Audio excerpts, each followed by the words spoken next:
we echo the same sentiment as the chief. This is something that's happening over and over again in America, and that has come to the nation capital. No matter what the circumstances, situations that led Mr. Johnson to encounter with the police department, the execution of the arrest was completely excessive use of force, unlawful use of force, unconstitutional. Considering that the actual document, the Constitution of the United States, here in this city, you would think that the DC Metro would at minimum adhere to it. It's clear. A blind man can see what happened. You can see Mr. Johnson getting struck over and over again, almost 12 times. 12 times. You can see the first 2 strikes. Mr. Johnson not even responding until the 3rd strike. At some point, any man in America is going to defend himself. No matter if you're wearing a badge, shield, or star, if you are violating the law, you should be held accountable. To my understanding, the DC government, the chief of police have recommended this case for prosecution of these officers, as he should. Termination should be afoot in prosecution, because if it had been any one of us, I assure you, we'd be in jail right now. It is time for these things to stop. Stop right now. It's happening over and over again. As you can see, Mr. Johnson's not here. He's not here for a reason.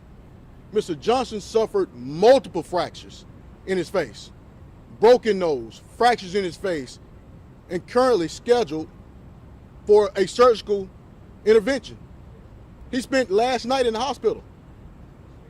Last night in the hospital. This incident happened on Sunday. He's still feeling the effects, broken bones in his face, irregardless of the encounter, irregardless of why he came to encounter law enforcement. I know people talking about we had a gun. Irregardless, you can see the video is clear, convincing evidence that Mr. Johnson was beaten, battered, unconstitutional, unjustified, and we are asking for immediate termination, not suspension. Suspension was a good start, but you can see the evidence, termination, and prosecution of these officers. With that being said, I'm going to pass it over to Chance Lynch. Ladies and gentlemen, the issue that we have is that the blanket of freedom that we rest upon and rest under, that is supposed to be provided by those who took an oath to protect and serve, is constantly being violated every day all across this country. Well, here we are in the nation's capital having to deal with the same issues that we see time and time again all over the country, from coast to coast. Injustice is now afoot here, and we're grateful that they're off the street, but there has to be a level of accountability. We're here to demand that these officers are held accountable for the unlawful actions that caused the multiple fractures in our client's face, that caused him to spend last night in the emergency room, that's causing him to have to undergo all of these surgical procedures. It is time that we raise this voice of accountability. And so we're asking the question, sure, they're taken off the street, and this has happened to our client. We're grateful that Mr. Johnson is alive. We're grateful. His grandmother's in around here. We're grateful. We were speaking with her earlier, and she said, I'm just so glad that he's alive, and we are as well. We all understand how this could have gone in a different direction. And so we're grateful that he's alive, but who else has this happened to? How many times has this happened to someone, and these officers have gone on about their day-to-day lives without any questions asked? Well, you know, we have a saying where I'm from, and one of those sayings is, it's a new day in the city. And this is why we're here, and we're going to ask the questions, and we're going to demand the accountability that this family deserves and that Mr. Kimon Johnson deserves as well. Before I bring up his twin sister, Kamani, it's Kimon Johnson and his twin sister, Kamani. My name is Bakari Sellers. I'm from the Strom Law Firm in Columbia, South Carolina, and glad to be representing Kimon Johnson in this case. This is a unique case for us because I want to start by giving kudos to the Chief of Police and the Mayor of Washington, D.C. And the reason being is because in many of these cases around the country, there is either a blue wall or a stone of silence. But here, there has been the attempt to have accountability. As Mr. Daniels stated earlier, that accountability must go further. And if I were to punch a law enforcement officer over 10 times, I'd be under the jail right now. I would be terminated from my job. I haven't seen anything like this, as brutal as this, in a very long period of time. In fact, when we sent out the notice last night for this press conference and advisory, Mr. Johnson was telling us that he was having headaches and that he was going to go to the emergency room, in which he stayed all night until this morning. He's had MRIs. He's going to see a neurologist. He has broken facial features, fractures, all from this beating that we've all seen on camera. Now, look, I also think this. I think the mayor of Washington, D.C. probably has one of the most difficult jobs in all the United States of America. And to be completely honest, I think she's doing it damn well. But we have to have a conversation about a culture which allows police to treat and brutalize young black men the way that they did. We have to talk about the fact that this, from beginning to end, was an arrest that was full of fallacy. And I know that people have questions. Well, at the end of the day, we stand on the fact that all of these charges were thrown out. We stand on the fact that they said that there was a drug deal happening, which we know not to be the case. And he was also never charged with any drug crimes. The unique thing about that is that if there's a drug deal and a drug transaction that you see, not only did they not arrest him for drug crimes, but they didn't arrest the person he was allegedly selling to for drug crimes either. And so it's quite easy to shoot holes in stories as we go, but we're proud of the mayor's words and tenor. We're proud of the chief of police's words and tenor. But at the end of the day, there's a family and a man who's broken, completely broken. Let me tell you a little bit about him before I bring her up, because this is an indictment not just on the police, but this is an indictment on the entire system. As local counsel comes up behind us and Kamani's going to speak next, I do want to say this.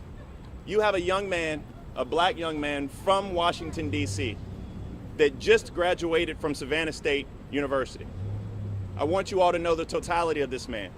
He's not a drug dealer. He's not some criminal roaming the street, etc. This is a college graduate. And the indictment in this city is that this graduate came back home from Savannah State looking for a job, looking for opportunity, and could not find it. And is still looking for a job and looking for opportunity. And so what happened to him was the jump out boys. Now, I don't know what they call them for sure in Southeast DC. In Atlanta, they call them the Red Dogs. In South Carolina, they call them the jump out boys. But you have these individuals who, with all due respect to the mayor and the chief, have not had any accountability. We've heard story after story after story about how this unit goes out and just beats people's asses. Like that's in the manual. You know what's not in the manual? Beating somebody's ass. That is not in the manual in any police department I've ever seen. And so, yes, we have to find a balance between the violent crime, getting guns off the street, and making sure that you don't have to beat people's asses and violate their constitutional rights. So with that, I want Kamani to come forward because I want her to tell a story about who her brother is and the difficulty that her twin brother is having today. Kamani? Yes, hello. My name is Kimani Johnson, and I want to hear to tell about my brother's character. I understand the circumstances that everyone's seen, the videos that went viral, everyone's seen it from different perspectives, and they have their opinions on it. I would like to let you guys know my brother is not a criminal. He's not a drug dealer. He's not looking to cause harm to anyone. He's not trying to violate anyone's rights. He's a simple human being, and what happened, it was unacceptable. For him to go outside and for those actions to have taken place, arrest. Go ahead, arrest the person you need. Take for whatever accountability that needs to be held. But there's no constitutional and civil rights for someone to punch and violate someone's rights. And I understand y'all looking at him, y'all thinking, black guy, he was out, he was found with this, he was found with that. For whatever reason, they approached him. There was no reason to approach this man on that day for any reason. And in doing so, they violated him totally. And because of that, he's been suffering since that day. He hasn't been asleep, he can't eat, and all because of the effects and the actions of someone else. I just want everybody to know my brother's not a criminal. He's not a drug dealer. He's not one of the guys you pick up that do drive-bys. He don't hand to stand on the block all day long. He's looking for a career. He's had something in his brain, and he's trying to accomplish it. And that's all I wanted to say on his behalf. Good afternoon, everyone. My name is Deanna Maria Lewis. I am local counsel with the District Legal Group. Today we are here because it is paramount that we understand the importance of law and order and civil rights. We know that there is racial disparities in this city. We know that there are racial disparities in terms of treatment of people of color by police departments around the country. We are here to say enough is enough, and accountability is significantly important. Thank you. All right, with that being said, His Aunt is here with us, although she's not going to say anything. Ms. Dixon, raise your hand here. He's been living with his aunt, and so we would now answer any questions. I know that there are some questions, either questions that we can answer, or questions that Kamani can answer, or his oldest sister's here as well. But we want to make sure we answer all the questions that you all have. You got to speak up, bro. Sam P.K. Collins from the Informer newspaper. In addition to accountability, is there any kind of not reparations, but like monetary damages that you're seeking on behalf of the client? I'm gonna let Harry answer that, but first and foremost, like, I spent a lot of time in Washington D.C. as a young man. My dad was a member of SNCC, and Marion Barry was like my uncle growing up, and the Informer has just always been amazing. And so I just want to give a special shout out to the Informer in front of all your colleagues. You guys have always been there doing the right thing, and so just a special shout out to you, for sure. I'm sorry. Go ahead. To your question, we are seeking all reasonable compensation for Mr. Johnson. As Mr. Lynch stated, he is suffering fractures in his face. All right, fractures in his face. So whatever that means to anybody, we're definitely going to be seeking monetary damages on behalf of Mr. Johnson. So you plan on filing a lawsuit? If necessary. If necessary, we will. And just to be clear, you guys are disputing the fact that there was never a drug transaction. Why do you think police may have targeted or restrained him in the first place? Go ahead, ask a question. Well, I mean, first, let's look at the facts, and I'm only going to speak to the facts. The two most important facts are that he was never charged with a drug crime. Nobody else that day from that incident was charged with a drug crime. I'm going to let you point out the great irony in there being a drug transaction and no drug crimes. That's first. Second, how many charges is he facing today? The answer is 0. And people can make whatever assumption they want to make about why those charges were dismissed. But I have people who prosecuted those cases before, and we would just simply say that we stand on the fact that all those charges were dismissed legally and they will not be pursued. And so we also know what was on that video. And so even if I give your question the benefit of the doubt, not saying that you're pushing a narrative per se by any stretch, but even if I give it the benefit of the doubt, we do say that the arrest, the approach, the violent beating was still unconstitutional and goes one step further, was unlawful. What about can I the just ghost follow up? gun, though? There's people in the neighborhood who are upset. They said they don't want these illegal guns in the neighborhood. They don't want crime. What makes you think it was a ghost gun? That's what police are saying. And who assaulted him? The officer. Okay. Yeah, but So, I'm talking about what's leading up to it. So, people are saying we don't want these crimes. well, here we have, I guess my answer to you is this. Question assumes a crime. Yeah, let me say this. I actually understand the plight of that community. They don't want the scourge of violence. They don't want guns in their community. I also understand what it means to be a 23-year-old black man who just graduated from college. We're not talking about somebody who's a member of the Bloods or Crips or Gangsta Disciples. We're talking about somebody who's a member of an alumni association, who has an accounting degree. Make sure y'all write that down. The boy got an accounting degree, who's coming home and does not have opportunity. So yeah, we can have a conversation about getting guns off the street. We can also make sure that we talk about making sure that black folk in DC, not only in DC, but in urban areas across the country, have opportunities. Now, if you want to talk about a ghost gun, you're gonna have to, I need more evidence that it was a ghost gun other than what law enforcement says. Well, can I ask you, was it a legal gun? We clearly see from the video, and you have already applauded the chief and the mayor for being... No question, because they've come out and called this incident. Do you have reason to believe that they're lying, that he at least had a gun found on his person? I've seen the video. Okay, so was that a legal gun? Why did he have a gun? First of all, I don't know the answer to either one of those questions right now. More facts will come out. But then I also would ask you today, what's your name and where are you from? Mark Seagraves, NBC Washington. NBC Washington. I would ask you, Mark, I would say that today, Mr. Kamani, I said Kamani, I gave him your name. Kaman faces no charges. So we can make an argument all you want, This gentleman has no charges pending against him for anything from that incident. So regardless of however we want to cast this situation, whatever aspersions you want to cast, the fact is he's not facing any charges, and that is rooted in the law. It's not rooted in somebody feeling sorry for him. Well, I mean, we can debate why he's not facing We charges. don't. We actually can't debate that. But we Let know, me- we know he had a gun, and you have not asked your client yet whether it was legal. Well, let me just say this. Let's not try to shape and change the narrative. The video is clear. I don't have to interpret what you've seen for yourself. The reality is, a black man was beaten down in Southeast D.C. while he was restrained by other law enforcement officers, and his hands were behind his back.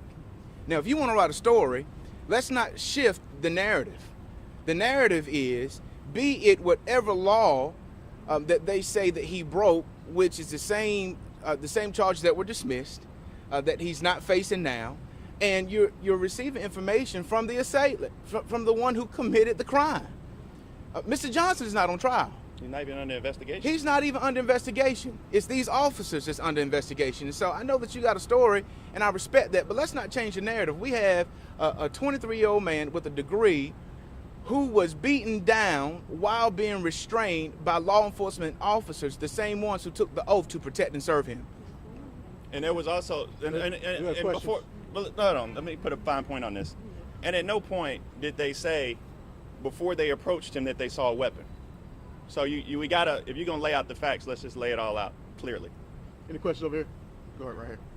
You, ma'am. You. Thank you. Kimani, you mentioned that your brother had some goals that he was working towards. I was curious if you could sort of share more about Great. His goal was what he wanted to do. and kind of like anything else you want people to know about. Yeah. Take your mask off, sorry. So my brother just graduated Savannah State University in May, and he graduated for accountant. So his main goal was to get a job in accounting, but I know he wanted to do a business field. He's a community person. He wants to create an opportunity or have an opportunity for himself so he can help the people around him. He got his degree for other people, to help the people that need it, the people around him, the people in his community. He's that silent voice for those who can't talk, for those around him directly who did not go to school and who did not have the opportunities. He's that person, and that's all he wanted to do, was create and use his platform to create opportunities for more. That's all. Was last night the first time he went to the hospital, or was he treated beforehand and then had symptoms? You can go ahead. You can talk. It was not the first time he went to the hospital. Okay, so what happened when he went? He was diagnosed. They said that he had fractures, and then you said he was So- going to Let me speak to. At this time, he's currently fractures in his face and continues medical treatment. That's all we're gonna speak about at this time. Kimani, were you there when it happened? Were any of your family members there? No, we were not. Or the other sister, would you want to share anything? We're gonna have his cousin's gonna come up and say a word. Or did you?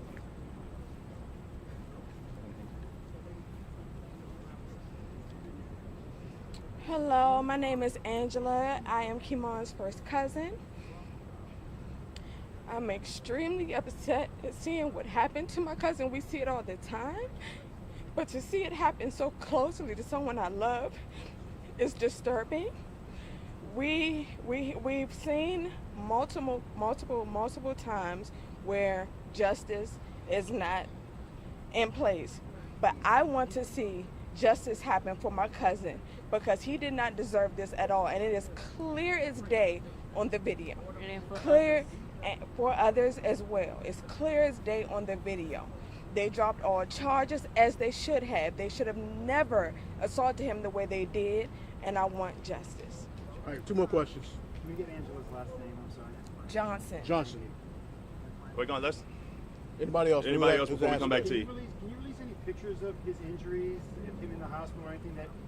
I mean, we can. If you would like a copy of some medical records, I mean, Anything that you can do to. why don't you just read? Pictures of it. If you have I mean, we're TV. Yeah, we can facilitate that. You have a We question? can make sure that you can get at least a copy of the La- diagnosis. last question here. I just wanted to ask if anybody from the city has reached out to your family with resources in terms of like officials reaching out, like in terms of helping with Johnson. Anybody reach out to y'all? Family? Anybody from the city reach out to y'all? Is he from the city? Yeah. You can tell.